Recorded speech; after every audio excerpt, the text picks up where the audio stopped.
A week goes by without being let out of our cells even once, but then we start getting yard time for a couple hours every few days. After seeing the shanking, I've skipped the first 2 yards, but I haven't been outside in so long I think I might go albino if I don't have direct sunlight soon. I'm gonna go this time. I figure I'll just stick close to Jimmy. He's champing at the bit like the school bell is about to ring. We of Palm Hall are let out one tier at a time. We go through metal detectors, are patted down, and then we are led into an actual yard.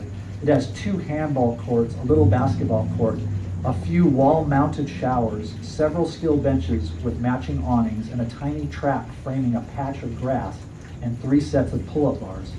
2 sets of high fencing topped with spiraling razor ribbon encloses the yard, and a CO in a tower oversees it all, rifle in hand.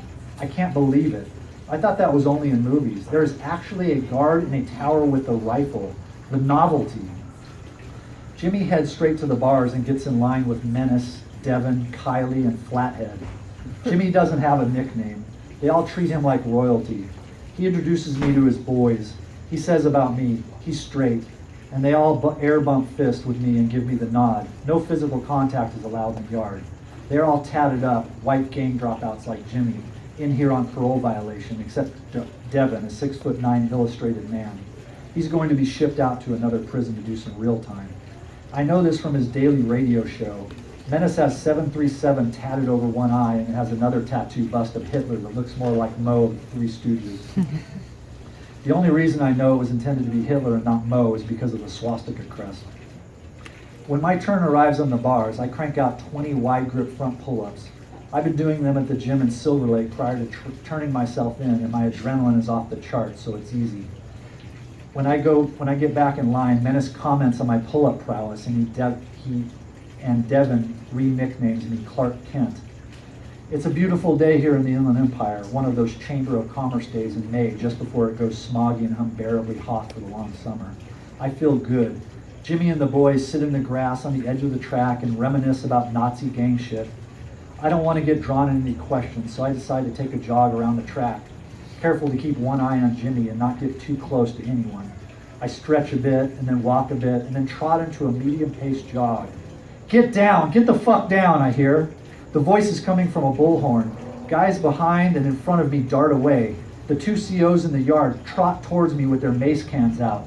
I look to Jimmy and his crew. Jimmy is mid-pull-up, and Devin and Menace are looking at me, laughing. I look up towards where I thought the bullhorn sounded, and I see it. The CO on the tower has a rifle with a scope aimed at me. I put my hands in the air. Fuck. No running in the yard, one of the COs trotting toward me and pointing a canister of mace says through a bullhorn. The COs turn away, and the rifleman goes back to scanning the yard with his binoculars. Scene over. My heart is pumping out of my chest. I didn't notice no one else was jogging. Clark Kent, what the fuck are you doing? Jimmy asked as I walk back to the group. This ain't a track meet, homie, Devin jabs. I'm embarrassed a bit, but feel safe in my role as the straight-laced, naive newbie.